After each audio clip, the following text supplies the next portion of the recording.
रामधारी गुप्ता उच्च गति अभ्यास खंड 1 प्रतिलेखन संख्या 64, 65, 66। गति 120 शब्द प्रति मिनट। Be ready. 3, 2, 1 स्टार्ट। अध्यक्ष महोदय, उसके लिए सब कुछ करना है तो फिर कृषि उत्पादन का जो मूल आधार है, उस खाद और पानी की जो व्यवस्था है, जब उस पर ही कर लगाया जाता है तो मेरे मन में आता है कि कहीं वित्त मंत्री महोदय अपनी ही बात को अपने ही सिद्धांतों के द्वारा तो काट नहीं रहे हैं। मैं कहना चाहता हूँ कि हमारे देश में अभी भी चौथाई भूमि से ज़्यादा सिंचित भूमि नहीं है। इस देश की जितनी कृषि योग्य भूमि है, उसका चौथाई से भी कम हिस्सा ऐसा है जो सिंचित भूमि के नाम से पुकारा जा सकता है। मेरी राय में अब समय आ गया है जबकि पिछले 2-3 वर्षों की नीति पर फिर विचार किया जाए और एक मात्रा में घाटे के बजट का सहारा लेकर ही सही आर्थिक तथा सामाजिक विकास योजनाओं की गति को बहुत बढ़ा दिया जाए। इस मामले में मैं समझती हूँ कि तुरंत कार्यवाही होनी चाहिए ताकि आज जनसाधारण में जो असंतोष उभर रहा है वह हानिकर दिशाओं में न चलने पाए। आज के राजनीतिक वातावरण की दृष्टि से भी मैं कहना चाहती हूँ कि विकास की गति को बढ़ाने की आवश्यकता सर्वोपरि है। पैरा, जहाँ तक कि नए बजट के अंतर्गत कर नीति का संबंध है, अच्छा होता यदि मिट्टी के तेल जैसी वस्तुओं पर अतिरिक्त कर न लगाया जाता। मेरी राय में इस प्रकार के करों से बचना ही उचित है, परंतु वस्तु स्थिति कुछ ऐसी लगती है कि प्राय गरीबों पर करों का भार लादे बिना सरकार की गाड़ी आगे बढ़ ही नहीं सकती। एक नया कर जिसे पहली बार वित्त मंत्री ने लगाने की ठानी है, वह कृषि संपत्ति संबंधी कर है। अब से पहले कुछ राज्यों में कृषि संबंधी आय कर लगाया गया था, परंतु उसके प्रशासन तथा वसूली आदि में इतनी कठिनाइयां आई कि राज्य सरकारों को अपनी नीति बदलनी पड़ी। यह बात है कि जहां करोड़ों अनपढ़ तथा गांवों में बसने वाले किसानों पर हिसाब किताब रखने और रिपोर्ट भेजने की जिम्मेदारी लादी जाती है, वहां कोई ऐसा कर सफल नहीं हो सकता।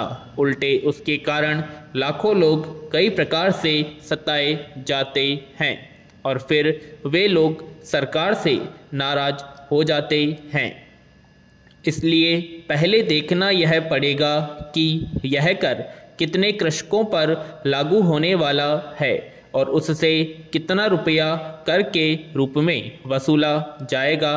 पैरा, अध्यक्ष महोदय, सूचना मंत्रालय एक ऐसा मंत्रालय है जिसके कामों के संबंध में यह कहा जा सकता है कि बहुत कम आलोचना की गुंजाइश है।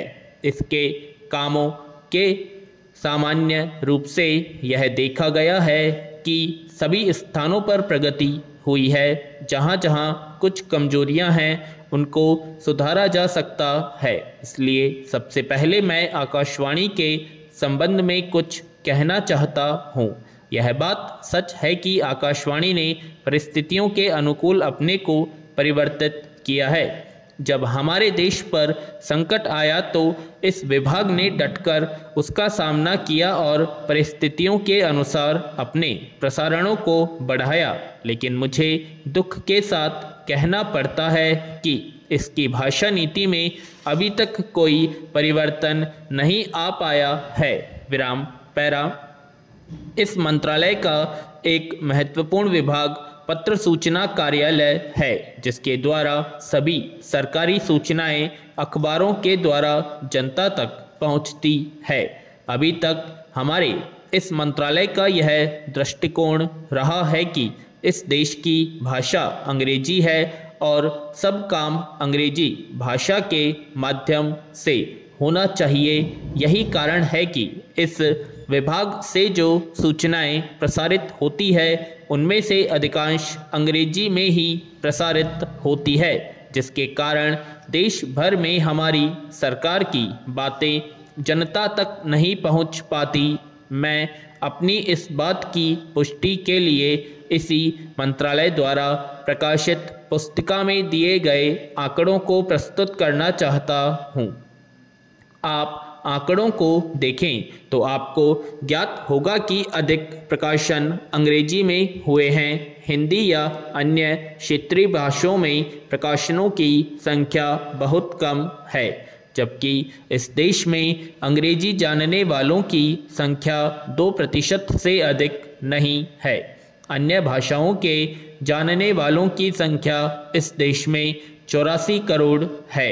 इस दृष्टि से आवश्यकता इस बात की है कि हम अपना सारा काम अपनी भाषाओं के माध्यम से करें। अभी कई माननीय सदस्यों ने अपने विचार व्यक्त करते हुए कहा कि 1965 से हमारे देश की मुख्य भाषा हिंदी हो गई है और अंग्रेजी केवल सहभाषा के रूप में है, लेकिन फिर भी अधिकांश काम आज भी अंग्रेजी में ही होता है। मैं चाहता हूं कि आप ऐसे कदम उठाएं कि देश भर में हिंदी के माध्यम के द्वारा यह कार्य सुचारू रूप से चलने लगे।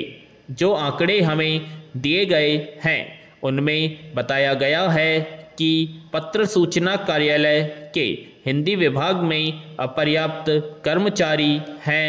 पैरा अध्यक्ष महोदय, मैं मंत्री महोदय को बतलाना चाहता हूं कि कुछ वर्ष पूर्व इस विभाग में अपर्याप्त कर्मचारी थे।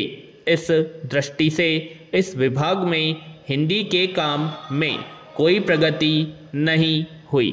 अध्यक्ष महोदय, आपके लोकसभा सचिवालय में हिंदी के काम में काफ़ी प्रगति हुई है।